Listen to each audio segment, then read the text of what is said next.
Hello and welcome to the Dragovan channel. My name's Caravan, And I'm Dragovar, and we are actually equal to about 100% of your daily fiber. approximately. Now today we're going to be talking about raid roles and basically why you should know every single type of role.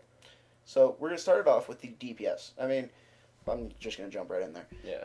Got to get right deep in there. Okay, starting with the DPS.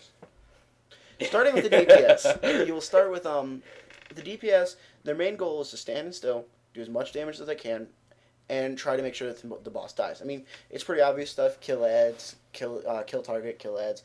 Make sure to prioritize on what's the priority. You're just the Hitler of the WoW community. You kill everything. Kills many best kill streak in the world. So, As a tank, because of your higher armor rating, which reduces physical damage, along with a lot of the utility spells you have to make sure that you stay alive, you're going to want to absorb the damage and make sure that the enemy is attacking you. That's the simplest breakdown it can give of a tank. They're ridiculously strange. Their job isn't about doing damage. Their job is about not dying. yeah. I would figure everyone would want to be that role. Like, here, I can give you a bow or I can give you a sword and a shield.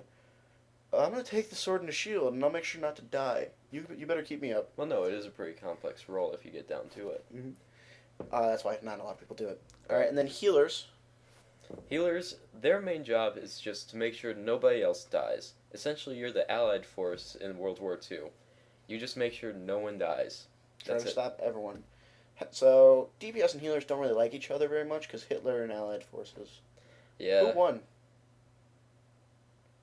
That is Okay. a good question. Okay. So, starting to work with different roles besides DPS, healer, and tank, you're going to have some of the interrupts. During certain fights when you're fighting, you're going to need to interrupt the spells. You're going to have to kick or pummel and shit like that. We're going to want to make sure that if the boss is casting or if any of the ads are casting, you need to interrupt.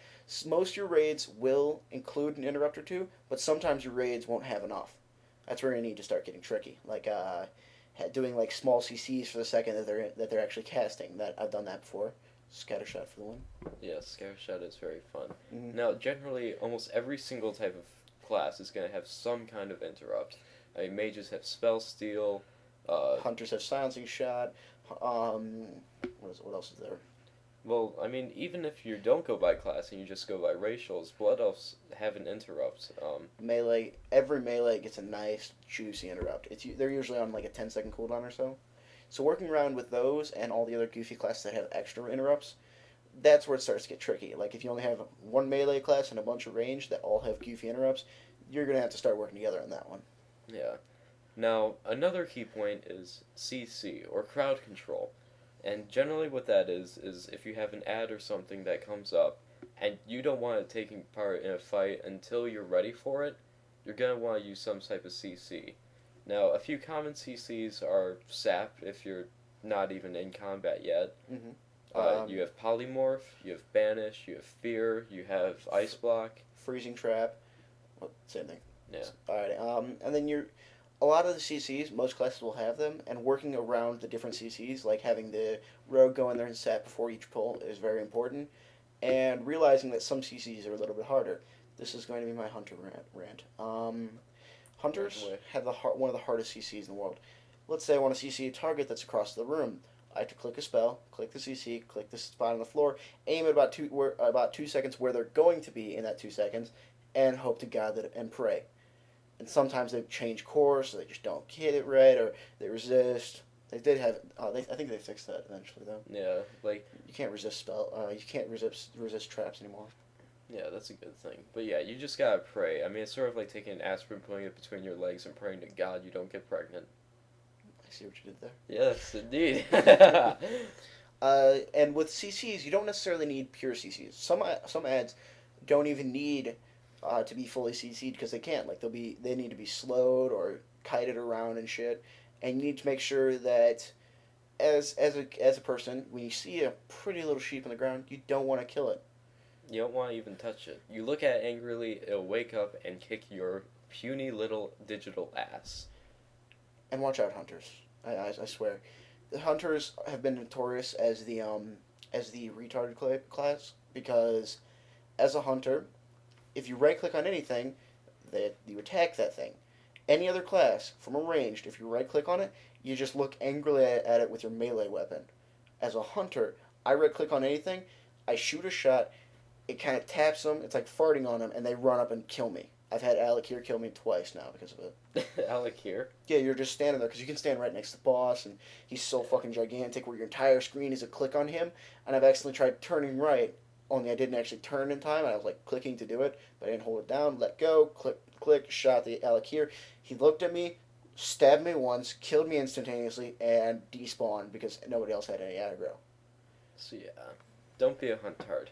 Be smart tard. I don't see how that No, that one one worked didn't at work. all, but That didn't work. You took the wrong half of that statement. yeah. Alrighty, different type of off tanks. You're going to have the. You're going to have not only are you going to have your tank and your off tank. That's not what we mean by it. You're going to have your kiters and your DPS that take the off tank. Some specific fights build in. Have a caster as a off tank. That way the tank can do something goofy or run away or something like that. Yeah. I never watched that fight. I mean, an easier example of this is in Bethelek. You'll have your main tank up on the canopy with Bethelek, just fighting it, just trying to do a little bit of damage. You'll have your off tank down there with the larger, like with the smaller but still pretty large spiders, drones, and they'll be tanking. Mm-hmm. And then you have these little spiders Itty bitty guys. that they also have to be tanked. And a good idea for that is to have a DPS off tank. You have them just, you have your off tank run up to them and just start hitting them as hard as they can to try to kill them. And that works, but you also have to be careful that you aren't using a hunter this expansion, because using a hunter, if something's in your face, you got aggro on it, you can't kill it, and it makes it very interesting. Yeah. It's I'm gonna hit you with my stick.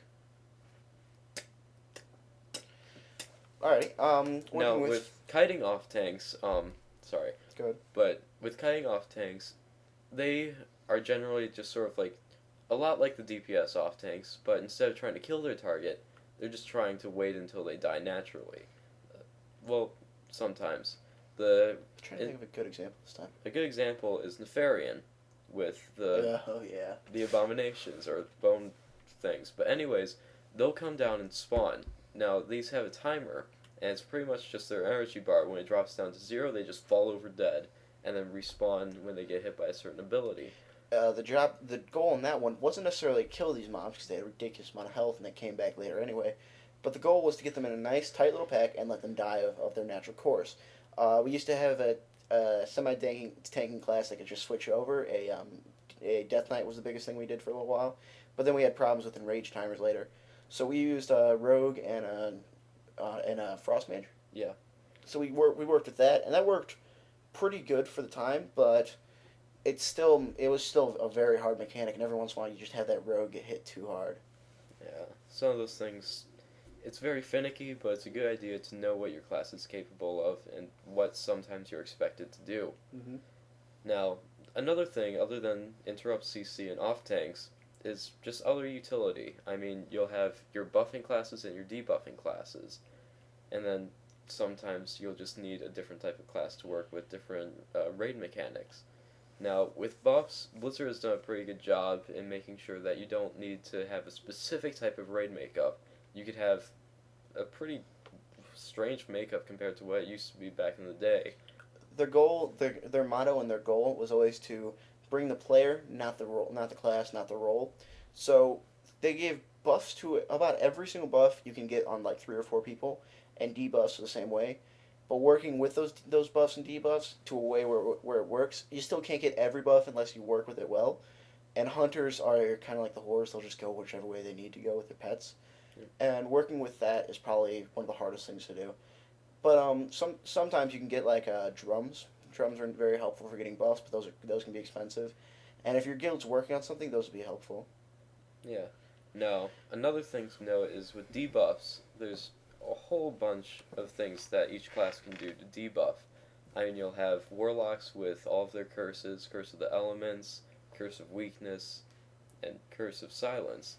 And what those do is they can make it so the target doesn't hit as hard, they take more damage, etc., etc. And then you have druids with their fairy fire, which makes it so that the target has less armor, they take more damage, Then you have Hunter's Mark and a whole bunch of other things. The debuffs they actually are still just like buffs. They're going to be where you can still get as many, like you'll have the 30% increased bleed damage, you'll have reduced armor, you'll have reduced attack speed.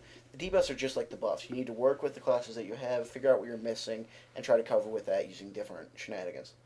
And also you're going to have mechanical utility. You're going to have certain classes that have an ability that can work with the mechanic in a way that no other class can work with it.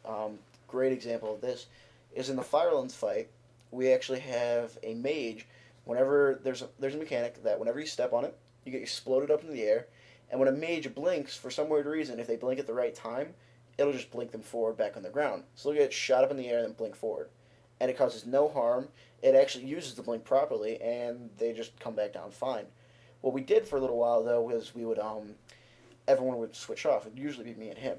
I have a slow fall cloak for being engineering, and he has a demon summon portal. So what I would do is I would jump into the air, use the slow fall cloak, and come back down. He would get launched in the air and use the demon portal. It worked every time, except for sometimes he would actually use the demon portal early, or some other shenanigans would happen and somebody else would use it. So I would have to go in there with my cloak on cooldown and try to disengage at the last second to try to survive. That's fun and hard and very deadly. Very. Mm-hmm. Alright, so those are kind of the advanced roles. You don't have to know too much about them, it's just a good idea to know what your class can do. Now, basically going back over what the topic was originally, it's understanding raid roles and how to work with them. With tanks, again, they're the ones who eat the damage, they keep the target on them. Now, how they do this is through threat and through cooldowns. Threat is pretty much their key factor. They have to keep attacking the target to make sure that the target is attacking them and not anybody else in the raid. And basically a few things to know is if you're a DPS, wait a couple of seconds when your tank pulls to make sure you don't pull off of them. There are two thoughts. Waiting a second is very helpful, but towards the end of or after the first 5 seconds of the fight, the DPS has almost no chance of getting the aggro off. There was actually a recent balance change where it was increased I believe 66%, increased the threat on all classes. That made it all tanking classes. They made it quite simple for late game. That way warriors wouldn't pull off you or anything. But another thing you need to worry about is if there's ads, you need to know whether your tanks are AoE threat or if they are single target threat. AoE threat will get a minor bit or a decent amount of threat on every single target, and if you single target any of those targets, they'll come attacking you because they don't have that much threat. But if they're single target threating and you AoE, the rest of them will come after you.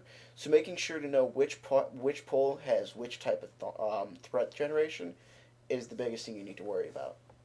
So, biggest thing is you don't want to AoE when they're single targeting, and you don't want to single target when they're AoEing. Working together. Communication. It's a good thing. Now, the other thing about tanks is that they use lots of cooldowns. Pretty much their entire thing is about cooldown rotation. Mm-hmm. Now, the key thing about that, this is mostly for healers, is knowing when they feel the need to use it, how they use it, how long they have until they could use it again, and trying to make sure that they're healed up before and possibly after, depending on the situation. Alrighty. With tanks, sorry, we're gonna move on to healers, right? Sure. Alrighty. With healers, the biggest thing you're gonna need to worry about is the range, the line of sight, and the minimal amount of threat that they'll cause. With the range, you're gonna need to worry about the fact that if you outrange the healer, which I believe is all 40 yards, something like that. It's close to that. Yeah. If you outrange the healer, they're going to not be able to heal you. You're gonna die, and it's gonna be funny as all hell. We laugh. We laugh at people like that, and then we kick them. Mm-hmm. And if there are some mechanics you need to worry about line of sight, for example, you go behind a pillar or something like that, or something happens where there is something in the way of you healing the target, it's both the healers thing where they need to be in line of sight, and the DPS's goal to stay out of line of sight issues. A good example is in the Nefarian fight when there are 3 platforms. You want to make sure if your healer's falling around you, you don't go around the platform, or else then they're not going to be able to heal you, and you're going to die. And Easily. then we laugh even more. Yeah. And then the third thing you need to worry about with healers is the threat, the minimum threat they do. Healers automatically do threat using their spells, but with the way tanks are now, you cannot take threat off of the tank just because you're healing him unless the tank literally sits there for a few seconds. And there's no way for the healer to ever pull threat. So the only thing that causes is if there's a new ad that's brought in, the healer gets the first threat because whatever heal he does automatically causes aggro to everything. And that's not usually a big deal when it's a planned ad phase, when there's a bunch of them that spawn all at once and the tank can just pick them up real quick. It is a big deal, though, when they have ads that trickle out one at a time. When you have an ad that trickles out one at a time, the healer will automatically get the threat and they'll automatically go to the healer.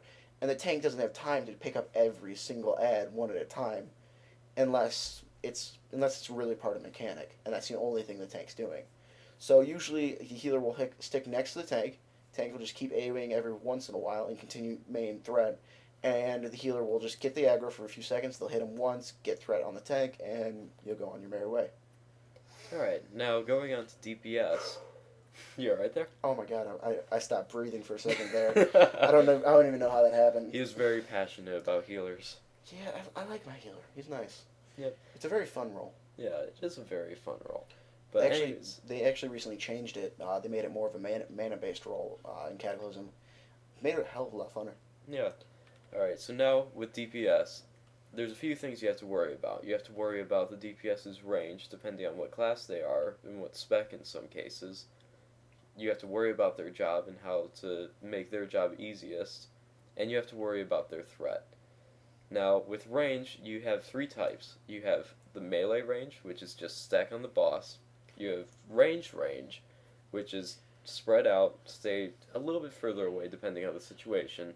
And you have hunters, who have to stay at least a minimum distance away from the boss in order to maximize their DPS. Until Mists of Pandaria, where they take out minimum range. And all that's fantastic, but you need to know which the mechanics require. Do you need to stack up very tight so that the healers can keep you healed? Or do you need to spread apart if there's a mechanic that hits you and all your closest buddies? Knowing which mechanic you're going to be working with is a big thing. A good example of both stacking and not stacking is in the Maloriak fight. In Maloriak, you had different buffs. On the red buff, everyone stacked together to eat the damage together because it did damage based on how many people it was hitting. And on the blue buff, you need to stay apart from each other because if you got hit, it would hit everyone next to you. So that was a big stack and destack fight on that one. Yep. Now, in terms of the DPS's DPS, it's their job to kill things. And as a healer and tank, the faster that something dies, the faster it is until you get less damage dealt to you. Less of a chance of dying and more mana. So killing something quicker is both better, but it also can be a problem. If the DPS ignores the fact that they are trying to stay alive, like if a DPS straight stays in fire just to get that extra DPS onto the target, it really depends on the situation, but usually it's bad. Usually. There's one time that fire is good, though. Well, a couple of times. Elementium Council. Elementium Council. Run through the fire. Yep. So. Just through it, not into it. Don't stay. Please don't stay. But you're going to need to worry about, as a DPS, sometimes you need to pay attention to whether you're dying constantly to healers. You might be dying to having a lack of heals or if they're having a problem, and you're not even going to come close to hitting that enrage timer. At that time, it's best for you to avoid all damage and try to help the healers out. But if you guys are having real enrage timer problems and no healing problem whatsoever, you gotta work and get that enrage, even if it means finishing your cast then getting out of shit. Communication. See whether the healers are having a hard time and see whether if there's anything you can either cut corners or if you need to really work hard and not take damage. Alright, now the final part about DPS is threat generation. Now, because DPS are just hammering away at the target, they'll often cause quite a bit of threat. Now, normally, especially with the recent buff Blizzard gave to tanks, this isn't that big of a problem, but it still is a huge problem at the beginning of fights. About the first 3 to 5 seconds. In that time, the tank doesn't have enough threat to hold aggro off of everybody, especially if you have a nuking class such as a mage, or even a hunter at some point. Hunters have very high bursts at the first 3 seconds of the fight. And working well with hunters and misdirection and whatnot, it doesn't really cause a problem. But working with that threat and making sure that the tank can get aggro immediately is very important, because the tank for him to get a good, nice hit that'll get a nice bit of juicy aggro on the target, it might take 1 or 2 to 3 global cooldowns before he has a nice bit of threat on the target. And knowing when to attack is a very smart thing to do. But if you have a hunter and a rogue tricks of the trading, you're going to be fine for the first 30 seconds, especially on a boss. Bosses, there's never any problem. Because when the tank will pull, they'll have misdirection, they'll have tricks of the trade, and they'll also get the initial threat very strongly. Alright, so that about covers the topic today. Mm-hmm. We had a good time. We hope you enjoyed listening, watching, and learning. We'll work on our jokes. We're trying. We're trying very hard. And just remember, eat your vegetables. Where the fuck did that come from? Well, hey, I mean, you have to be healthy in order to have Are you saying something about healthy people and not healthy people? I'm not saying you're not not healthy. Anything. You've been losing a lot of weight. I'm not saying anything. Thank you. I mean, right down here, he's been losing quite a bit. Go die. Thank you for watching, and that was very awkward. Might cut it, so